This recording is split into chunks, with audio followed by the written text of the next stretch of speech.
All right. I geek out. I'm kind of a nerd around the body, and I love learning how the body works.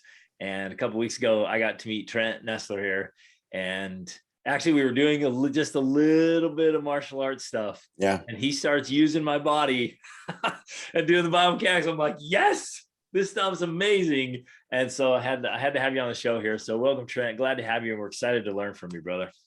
Well, and I'm super excited to be here. As I said, this is stuff I'm super passionate about, and I love to talk about it. So love to share it with your audience. This is awesome. So why don't you give us a quick background and what you do and why it's so important? Yeah. Yeah. So background, I'm a physical therapist. I got my master's in physical therapy, was practicing for about 3 years, and was treating a lot of kids with ACL injuries. This is back in the late 90s, and decided to go back and do a doctorate with a focus in biomechanics and motor learning to really try to understand better how I could evaluate athletes to determine injury risk. And so, my journey really started over 20 years ago. Fast forward. Would it be rude of me to jump in right there? Because No. right out the gates, brother, you got a master's, and then you're like, I'm going back for a doctorate in biomechanics. Like what drove you, instead of just be like, well, I'm just going to do this and do an okay job? What drove you to this level of excellence? Like, what was it that took you right out the gates to a totally different level? Well, I think part of it goes back to my father. My father is he was an entrepreneur. He started a very small company with he and my mom out of our basement in our house. And now he is I want to say they were rated the largest masonry company in the US with over 2,000 employees. They cover multiple states. And my dad does all of this from a wheelchair. After fracturing his neck in 1979, he still ran a construction company, and he has suffered a second spinal cord injury, C1, C2 spinal cord injury, became a complete quad, and still ran his company. So, he taught me at a pretty young age that, limitation is not limitation, it's your limitation. And so, what spawned it to me was, I was seeing a lot of kids with ACL injuries, and I just was not satisfied with what I was doing with them clinically. I was seeing movement patterns that they had that I knew intuitively was wrong, and I wasn't able to correct it with the current knowledge that I had. And so I knew I needed to be better informed. So that really started my I call it a lifelong journey plan. Yeah. And that's, I dig into the research literally once a month. I'll pull 5 or 6 journal articles and read through them and really try to see, like, how is this going to influence me clinically, and some of the things that I do. You're still staying on top of it. You didn't. Oh my God! Your last graduation and say, okay, I have a doctorate now, I'm good. You're on top of it It sounds like a strategic monthly plan. Yeah. To make sure you're at the top of your game. I actually have it on my schedule once a month to pull journal articles. Because it's because it's to me, it's absolutely essential. And two, it's where I'm at today is we're involved in multiple research projects, not just in the US, but international research projects. And it all comes from that constant desire to do things better. Yeah. I'm a physical therapist, and I'm appalled at, the lack of ingenuity or desire to do things better in the profession. And so I'm constantly pushing our profession. I mean, the reason that we developed the technology that we developed, quite honestly, it would not need to be there if everybody did that. If everybody sought to excel themselves, got better at what we do, but we don't as a profession. And so it actually left an avenue for our technology to jump in play. And it's been quite honestly, it's been amazing. I'm so excited because we just launched a new version of our technology 2 Fridays ago, and I've literally been on a conference call every night since I've been traveling, just with different research partners from around the world. wanting to use the database that we have created to do some pretty amazing research. Amazing. Yeah. Congratulations, brother. Yeah. Well, I cut you off in your story. So, and now Yeah. I'm sure listeners are like, wait a minute, what research and what are you doing? What are you, Yeah. who are you working Yeah. with? So keep going with your story. You got your doctorate, you're Yeah. feeding in, like, what do you do now? And why does it matter so much?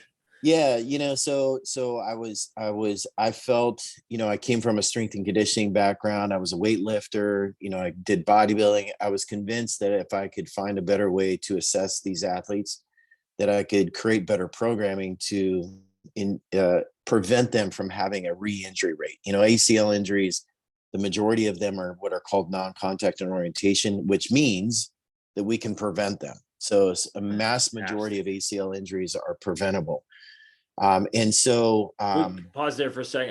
yeah, I'm gonna jump in here in this dialogue. yeah, yeah. Would you say that's pretty true for a lot of injuries in the body? So, In your it's experience, a interesting lot of enough. it Yeah. preventable? Yeah. So, most musculoskeletal injuries are preventable, about 80%. Matter of fact, for the military, that equates to a $1 trillion expense for preventable musculoskeletal injuries. It's ridiculous. And that goes across the spectrum, quite honestly, whether it's in athletics. I work with first responders now, whether it's first responders, military personnel, et cetera. The majority of the injuries that we suffer truly are preventable. When I say preventable, it's hard to prevent something that's never really happened. So what Right. I say now is, from a science standpoint, is mitigate your risk Yep. for the potential for the injury. And so, what I found is after going through all of my education and, I started filming a lot of athletes. So this is back in the late 90s. I'm filming people with big cameras and beta tapes and filming how they move. And I was trying to come up with an assessment. And in 2000, probably around 2005-ish, I came across a slow motion video technology that allowed me to really kind of accelerate what I was learning. From there, I actually went to Microsoft and we were programming the Xbox basically to try to automate what I was doing with my eyeballs. And I was teaching other PTs to do. We were trying to automate it through technology. Wow. Unfortunately, that technology it's gaming technology, so it's not accurate enough. And so I came across a wearable sensor technology out of Australia that was moving into the US, partnered with them, and we created this, what is called the Athletic Movement Index, and launched it in 2017. And since then, it's been used in 450 different facilities. It's used in the NBA and the NFL, and it's been used to assess over 60,000 athletes, Incredible. which is equated to over 6 million data points related to human movement. And so what it's allowing us to see is like things that we have mass data now, which is actually preceding research, because we're able to look in the data and see what trends there are. And what was important for me is that I can see where these trends are and then create better programming to actually mitigate those trends, if that makes sense. Absolutely does. And Yeah. you're gathering your own data and you have so much of it, then you Yeah. can, I love what you're saying, you stay ahead of the curve and then go into preventative measures. Yeah. Yeah. So to just give you an example, at how it's preceding research. So there was, and I don't want to bore your listeners, but there was some recent research that showed that if you have a concussion, you're 3 times more likely to tear your ACL if you're an athlete. 3 times. So, and that's up to 3 years post concussion. So the question that I always had is, well, why is that? So this research was published in 2018. I'm like, well, why is that? So one of the things that we actually track with our technology is your history of concussion. And then we also look at all of your biomechanical factors. So how your limb responds during certain movements, during certain tasks, right? So one of the things that we found was that those athletes that are concussed, they're not able to, when they do a single leg squat, they're not able to prevent their knee from moving in and out And more importantly, when their knee moves into what we call a dynamic valgus position, which is really bad for your ACL, really bad for your meniscus, really bad for your MCL, that when they would fall into this dynamic valgus, they would do it at a very high rate of speed, a higher rate of speed than a non-concussed athlete. So what that did then is now our concussion protocols are not only are you going to get this vestibular stuff for your head, but you're also going to get single limb training, which we've never done before. So that's how like the data is preceding the research, and more importantly, impacting what we do clinically to help to mitigate risk for musculoskeletal injury. Oh my goodness. So, okay, my mind starts racing immediately. There, you found a direct connection between the brain and biomechanics in the knees and Correct. how that's happening. And you may not know the answer to this question, but the first thing that pops in my mind is like, what other things are happening at a brain level that might be similar to a concussion? Anything Right. from sleep deprivation to food to Yeah. whatever else that is now showing up in a biomechanical way. Man, this is fascinating. Right. Well, and two, obviously sleep deprivation is very important for our military personnel as well as our first responders. And, we know that there are consequences to not sleeping well. And, I would suspect, based on what I know currently, that there is an association with lack of sleep and biomechanical risk. Yes. I mean, it just makes sense because you're tired, you're fatigued, you're not going to move as well. And so, to me, that's where part of the reason that we created the database the way that we did is I want to be able to leverage various technologies that track other things like sleep deprivation to movement so that we can see what those trends are. I'll give you a perfect example. We have a research study that we're talking about launching abroad. There's a technology out there that's basically a pair of goggles that you put on your head, and it tracks your eyeballs. And it goes through a series of tests where you have to visually track these things. And based on this 5-minute assessment, it can tell you what grade of concussion you have based on your visual response to these goggles. Incredible. And so one of the things that we're doing is we're actually combining the goggles with the movement assessment to see, at what point, at what grade of concussion do you start to see biomechanical factors influenced, if that makes sense. Yes. Because then that's I mean, you think about, the impact to not just athletics, but think about the impact to military personnel, think about the impact to firefighters and police officers, to all those other populations that are dealing with concussion and musculoskeletal risk. That's incredible. Yeah. And start all the correlation and causation and fitting it all together in these intricate pieces. It's going to answer so many things and prevent so many problems. Well, and that's the thing that's the most important to me, because one of the things that used to frustrate me as a clinician is, there'd be all these amazing technologies and they come out with all this massive data. And I'm like, so what does this data mean?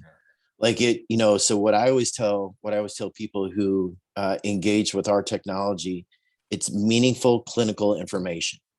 So it's going to give you information that is going to clinically drive what you do and how you interact with that person, because every ACL is not the same. Some people, they move differently. Sometimes maybe it's a glute medius problem. Sometimes maybe it's a foot problem. Sometimes it's a core and a hip problem. So what it allows us to do is dial in better with what types of programming is actually going to make the biggest impact.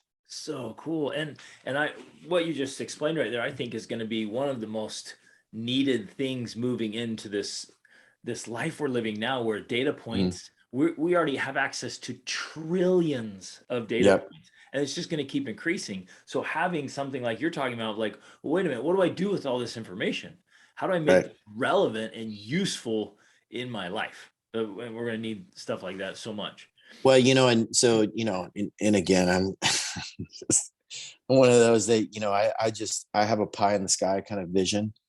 Yeah. My vision is right now is the version that we just released is amazing.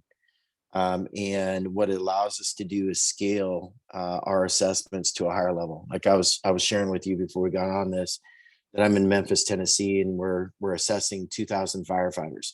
And that takes us a fair chunk of time to do that. And I have 5 people that are here with me to do it. The new version is going to allow us to, expedite that process slightly.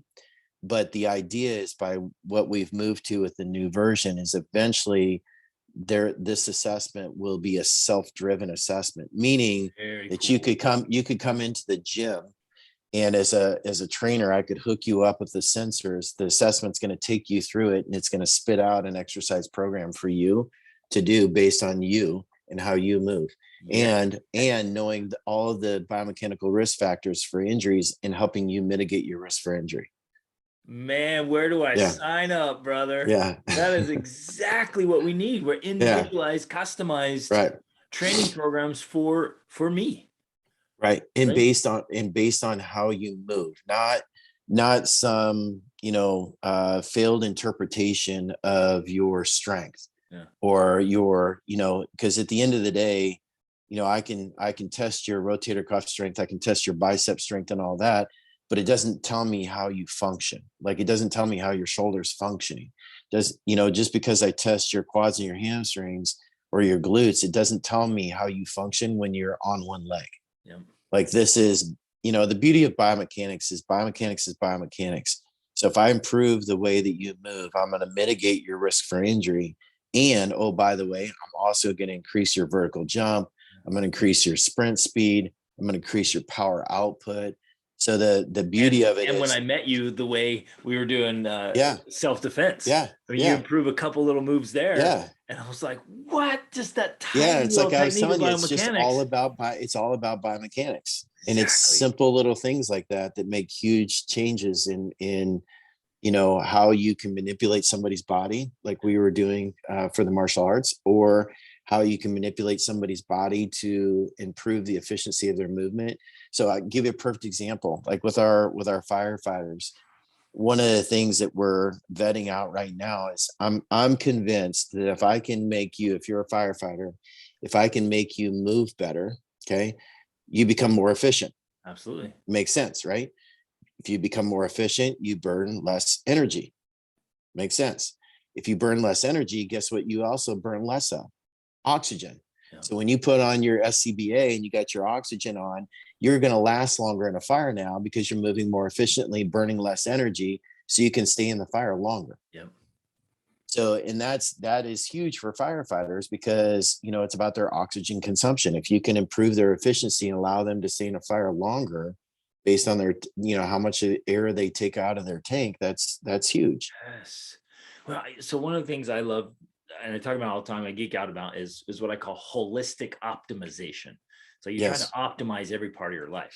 And what I'm hearing you saying here is the same thing. You're just optimizing movement and biomechanics for energy levels, I would say. Yeah. For stamina, for staying in a fight longer, whether it's for your life to protect your family or in martial arts, it's staying in a sport longer. It's staying in the game. It's performing at a higher level, which gives you a competitive advantage and I guess we could argue this in almost every aspect of life. If you can optimize your biomechanics, you've just had this ripple effect through life. Well, and the thing is too, is especially for those that are athletic or that they're in an athletic type of population. So we call our first responders and our military personnel the tactical athlete, right? Because a lot of what they do is so physical, and if you're looking, if you're a fighter and you're looking to optimize your power to do a single leg takedown, if your biomechanics are improved, your speed of takedown and your accuracy of takedown is going to be huge. If you're a firefighter and your biomechanics are correct, when you go running up a flight of stairs, you're going to burn less energy, which means your oxygen consumption is going to be better. If you're a special operator, then if you're able to run across the field by the time you get there and you're running more efficiently, by the time you get there, you're going to be less gassed Yeah. and able to carry on more of a fight. So it's, I mean, I could geek out about biomechanics and, it's the end all be all to life, but it's really not. That being said, that how a human moves is so important, and it's always amazed me because when I was in PT school, we were termed the movement profession. But yet I've taught hundreds and hundreds, thousands of PTs across the country how to assess human movement, I'm still surprised at how many don't even know the basics of how to really evaluate how somebody is moving. And hence that's why I created the system that we did to help alleviate that, number one. And two is by creating a standard of the way that we do it, what it's going to allow me to do is not collect. So you know how long it takes a biomechanics lab to collect data on 1,000 people? It's probably 5 years. Okay. Do you know how many movement assessments data I collect on a monthly basis? Over 2,000. Wow. With the release of this new system, and because we're launching in the UK and Australia, in my goal is to collect data on 100,000 people, because then you can break it out and you can see normative values for how should a 16-year-old female soccer player move versus a 16-year-old lineman versus a 16-year-old running back, because what puts one at risk versus another at risk is very different, and how one should move efficiently versus another efficiently is very different. My goal is eventually to get to the point where we can get these normative values so that you can take your 16-year-old daughter in who's playing soccer, have an assessment and know where she sits according to normative values. And if she's outside of those normative values, where her risk lies, so that we can better train her. Well, that's what I was saying. And then put in a training program that's relevant and real and applicable. I love that. Absolutely. I have to back up to an idea that you just shared because it just struck me so forcefully. Like it's about movement. I love this idea that our body is a vehicle for life. So in a way, everything that we're experiencing in life is experienced through the body. And it's almost always through some kind of movement. Yep. And so you're right, because the biomechanics of movement is life. And it's well, you know what, and it's everything you do. Yeah, and quite honestly, it affects everything about you. I was just talking to one of our firefighters who suffered a stroke not too long ago. He's a young guy, he's 52 years old, suffered a stroke not too long ago, and he's been relatively inactive since then. And with that, there's a lot of changes that occur. He does not have any muscular effects or, slur or anything like that. He's still being a firefighter, right? So he's still very functional. But part of the problem is that his motivation is down, et cetera. And he's feeling that, right? So and his sleep is completely jacked up. Like he's sleeping now 2 hours a night. Like you can't function on that. So a big part of what we talked about is like trying to get your body back to homeostasis. And how do you return your body back to homeostasis? Number one, we got to exercise it. Like at the end of the day, I know you don't want to do it, but you got to do it, because at the end of the day, exercise helps your brain heal. Exactly. We know this from the concussion research. We know that if you have a concussion and you do exercise to a point where it does not elicit your concussion symptoms, your brain heals from that. And I would say it's got to be the same with strokes. That if you can start to get the person moving and get those chemicals flowing, those positive chemicals flowing through your body again, and those positive neurons making connections, and the dopamine release that goes along with that. I mean, to me, that's a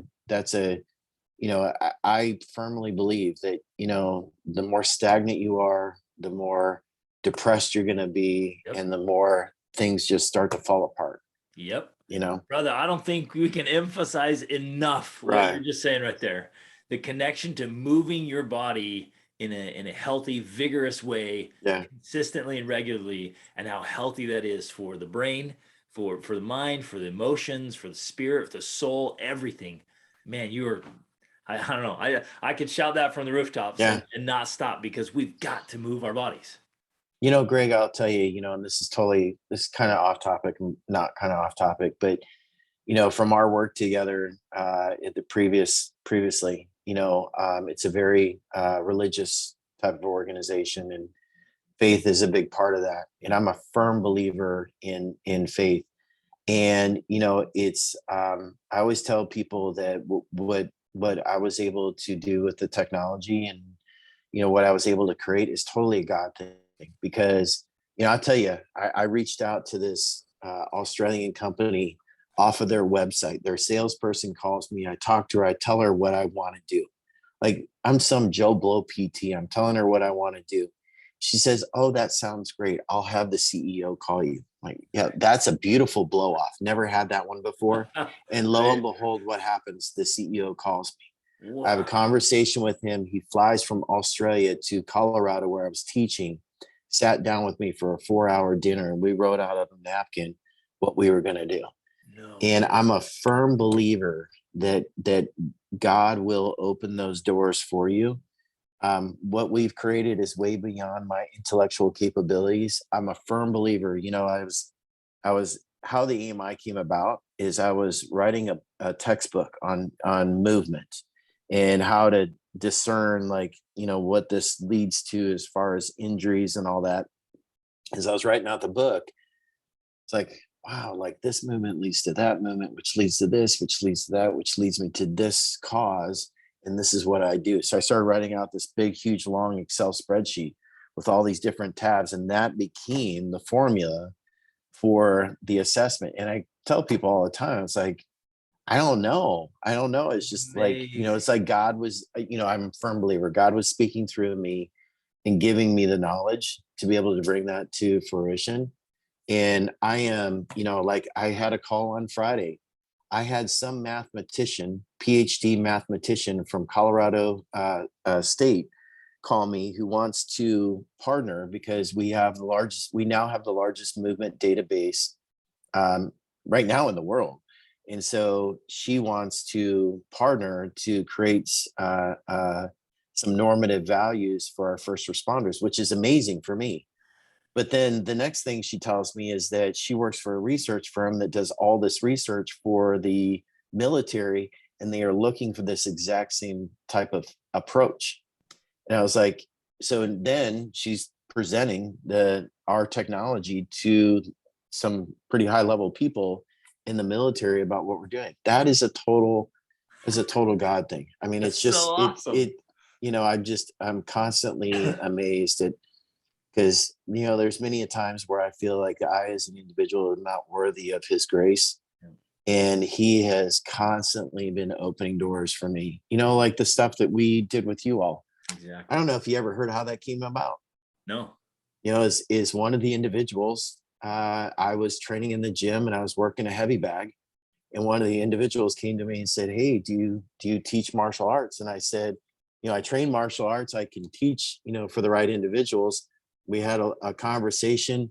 I brought my professor into it, and lo and behold, what we were doing with you all. Connection. Yes. Yeah. Oh, man, I have long believed, Trent, that as we're chasing greatness, excellence, contribution, that God conspires in our favor. Yeah. And he opens doorways and does incredible things as we are seeking to move forward in just goodness.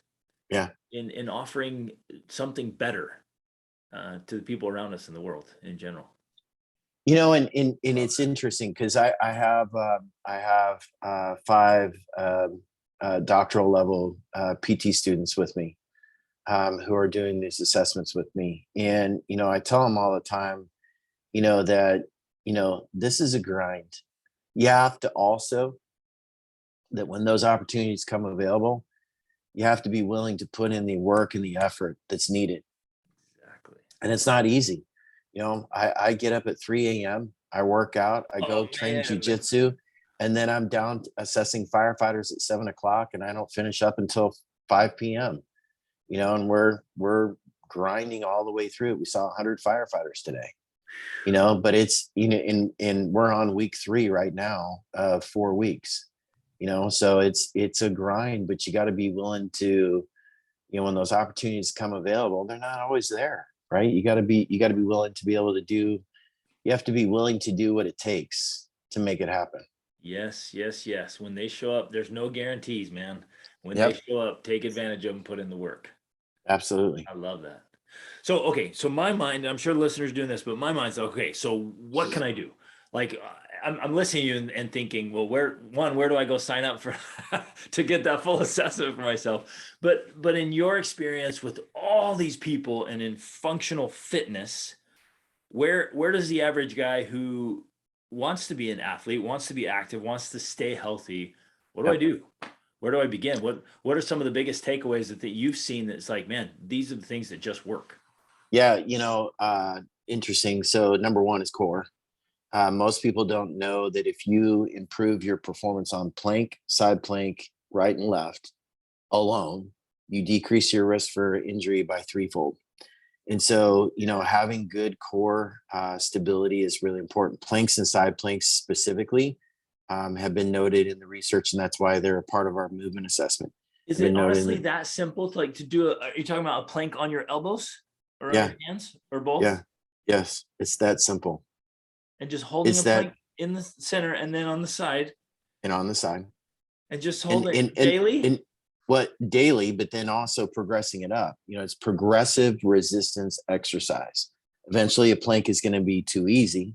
Then you got to make the plank harder, and you got to make the plank harder for rotation. You got to make the plank harder for stabilizing inflection and extension. But it's all about progressive resistance exercise, starting with a foundation of plank and side plank. The other thing, single limb training.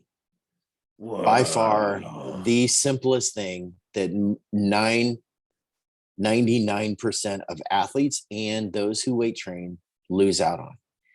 We will, what a bilateral or both legs squat does?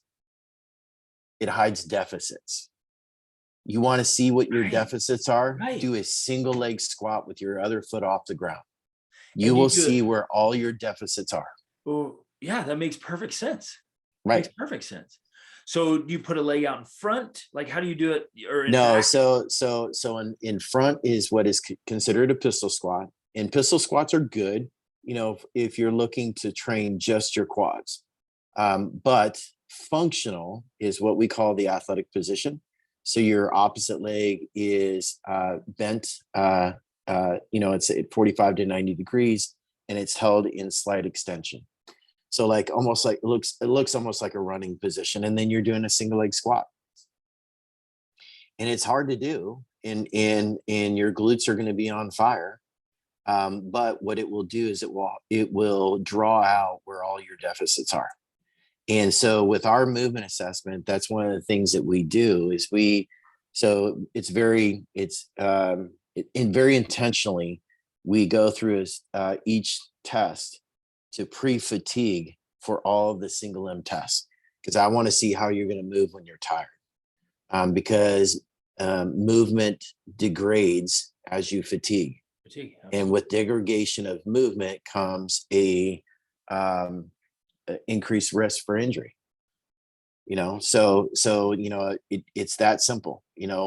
Increase your cardiovascular conditioning, increase your core via planks and side planks, progressive resistance exercise. Make sure you're progressing those along. Like putting a little kid on me while I'm doing plank. No. How do I increase the plank strength? Start, as you're planking, start some rows with it, so you've got a cable machine in front of you and you're doing some rows, you're doing some leg kicks while maintaining your stability. Side planks, I'll have them raise the opposite leg, raise their opposite arm. I'll have them with resistance against both their arm and their leg at the same time. I mean, you can make those things crazy tough. Like one of the exercises I do for our mixed martial artists is I have this thing called the iron neck. Have you ever heard of that? Mm-mm. So it's a device that you put on your head, and it's got a spindle that goes all the way around it, right? So it can give you 360 degrees of resistance. Then you hook it up to a cable, and then I'll have them in a side plank. So it's pulling their head forward. They have to actively pull their head back while at the same time stabilizing their core. Then I'll have them do a shoulder exercise at the Incredible. same time. So now they're stabilizing their scapula while Yes. stabilizing their core, while stabilizing their pelvis. So it comes about, all of that stability at once. And then, obviously progressing that to rotational stability. Amazing. So a lot of times what I'll do is single leg activities and then start bringing in some rotational stability.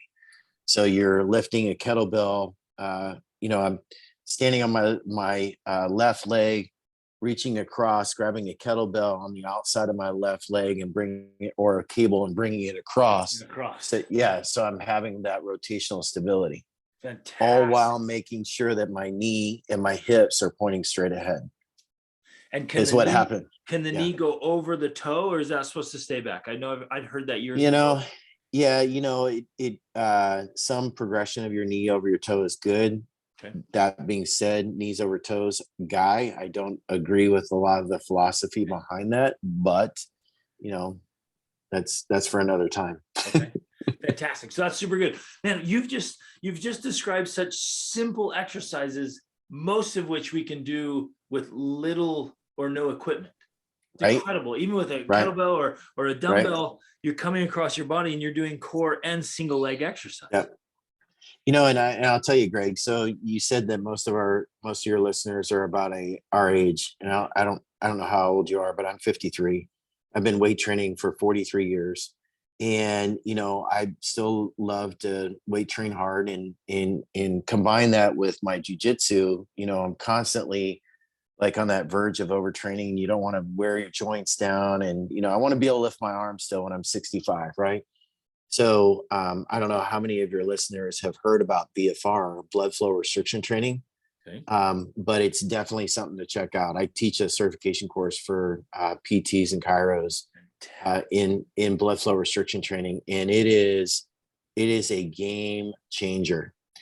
For the mature athlete, what it allows you to do is train at 30 to 40% of 1 RM, and it feels like you're training at 85% of 1 RM.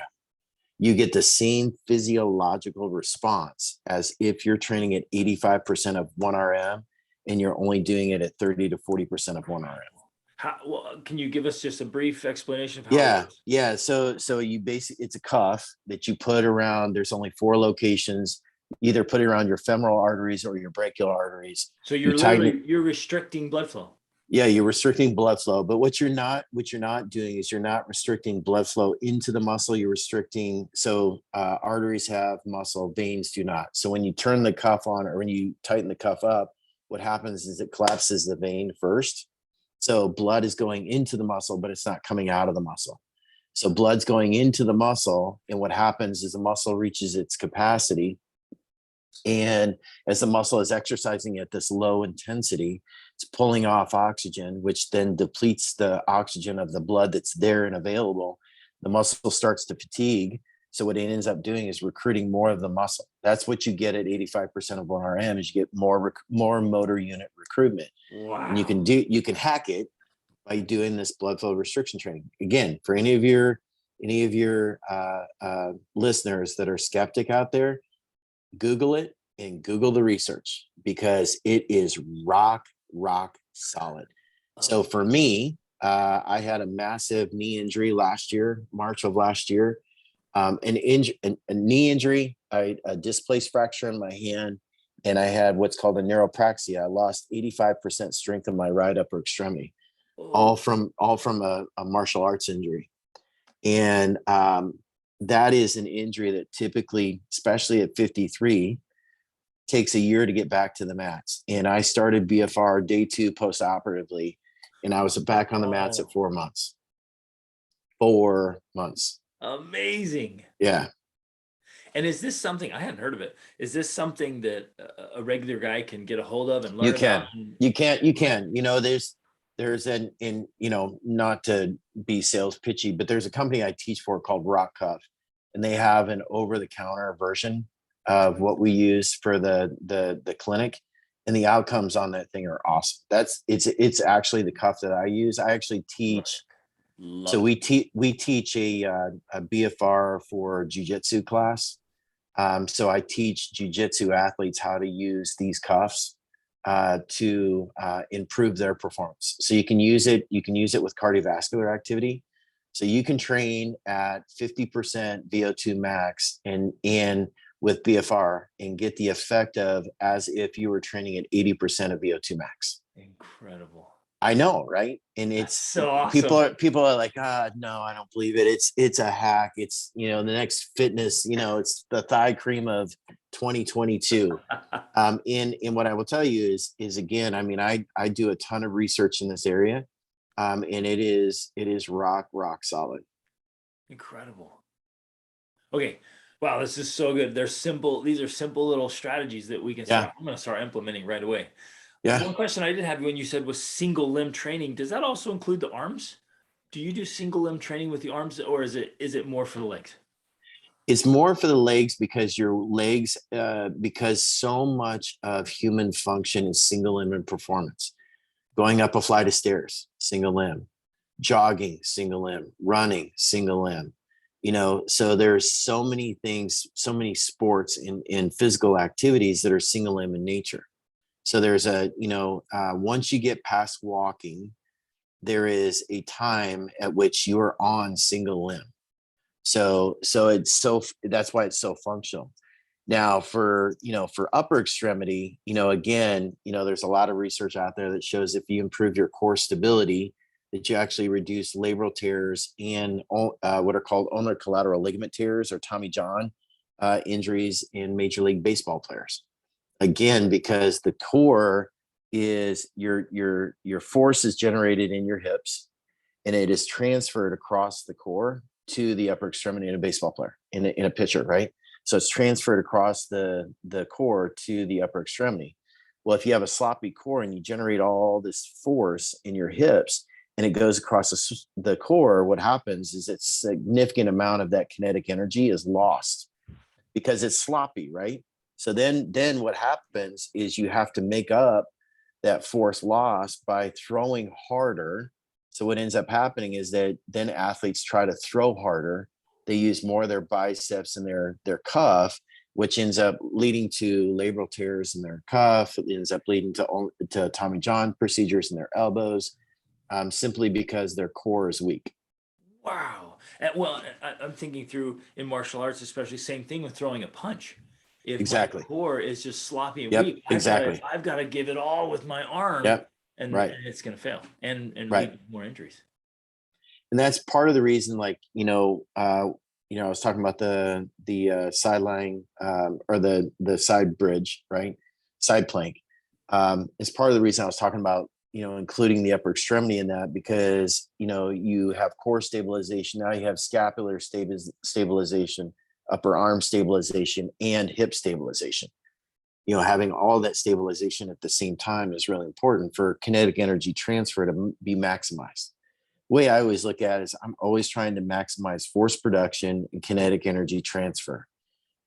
Force attenuation. When you land on your limb, if your limb is falling in, collapsing, then what ends up happening is that force attenuation is bad. And then it goes up each joint to the joint that's solid, which is like your hip or your back. And that's why you end up having a lot of problems.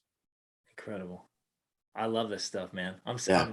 I'm sitting here geeking out. This is so cool. And it's understanding simple things like this, simple Yeah. details, simple biomechanics that changes the way you feel and Right. experience life Absolutely. as we're all getting older as well and changing that. I had a One, two, question. and Oh, that's go ahead. that's the important part for me, because I call myself a mature athlete. As a mature athlete, it's about still preserving the things that we want to be able to do, but doing it in a way that does not continue to break down our joints. I used to talk to weightlifters that would be like, wait until you get in your 40s and your 50s, you're not gonna be able to lift like that. Well, I still want to be able to lift, maybe not like I used to lift, back in the day, but I still want to maintain and be able to maintain the physicality as I did back then, Exactly. and I'm convinced that you can do it. We just have to use the advents of technology and science to be able to do it. Exactly.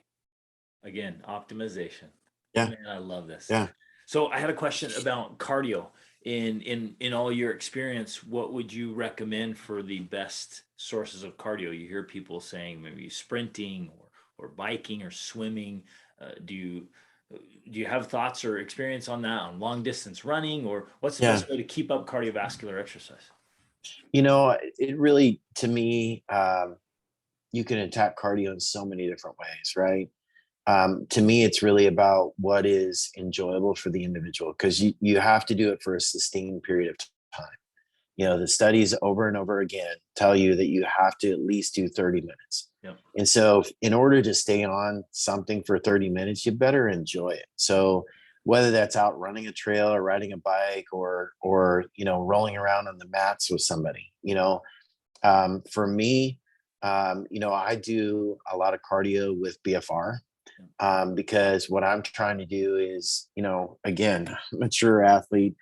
A lot of these guys that I train martial arts with are at least 20 years younger than me, and I'm trying to keep up with them on the mat. So just so you know, an average rolling session may be 6 to 10 minutes. So you got to be able to sustain energy for 6 to 10 minutes. Which is So yeah, hard. which is it's insane. But part of what I try to do is I try to, for me, I try to do cardio with BFR.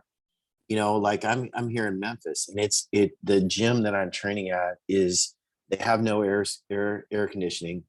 It's super hot in there, so I'm trying to acclimate myself Oh, to doing sustained movements in hot. So what I do is I'm at my hotel. I go into the hotel gym. I turn the heat or turn the air off. I have a hoodie, and I have a hoodie on the whole time over my head, and I'm working out as hard as I can, just trying sweating to, like trying crazy. trying to build my heat tolerance. So that I can still go in there and not get completely gassed. And will you put the cuffs on? Yes. So it depends. I mean, it depends on what day I'm doing. If I'm going in like on Fridays, if Friday's there, it's 6-minute rolls for an hour. So you get 6-minute roll, 30-second rest, 6-minute roll, 30-second rest, 6-minute roll, 30-second rest for a whole hour. So I don't do it on that day, Yeah. because I typically train before I go to the gym, before I go to jujitsu. So I do all my cardio, my strength training before I go to the gym. Wow. And I do that because I want to not have to rely on strength.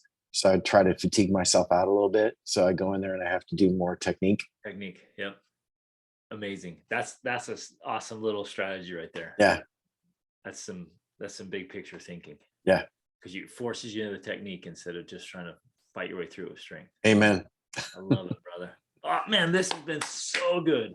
Okay, anything else we haven't touched? Any last kind of a piece of advice for men, keeping our mind, body, spirit, keeping the whole being just in a good spot? The things you worked with, thousands and thousands of men, you get across the globe, literally. Any last piece of advice or takeaways that you've seen? Like, hey, fellas, this stuff Yeah. it works. I think the thing that we don't talk about enough is the psyche and the mindset. And that is that every single negative thought that you have has an influence on how you are and what you do and how you respond. And in testing hundreds of firefighters, man, you see some that have just the most upbeat approach, and yes, you see some that don't. And I'm a firm believer in one, that you have to have that positive mindset. And two, I think that, and I don't want to get, down a certain rabbit hole, but, there's been this kind of a demasculization of men. Yep. And I am proud of the son that I have, the man that I have created. I don't want to say created, but the man that I raised, because I am seeing a young individual, my son's 17, seeing a young individual who is not afraid to stand up for what he believes, who will stand up for those who cannot stand up for each other.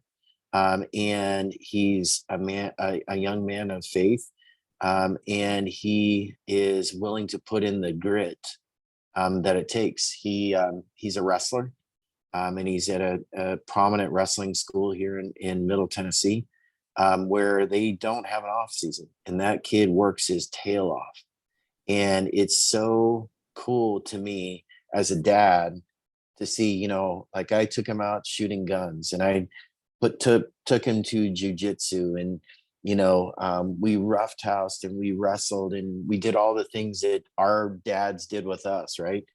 And there's been this push to get away from that, and it's like, I love who he is. I love the man that he's become. The best prize in life, I think, and I'm starting to realize that as a dad, like the best prize in life is like seeing the individual that you wanted to be this way, but exceed all of those expectations. Yeah.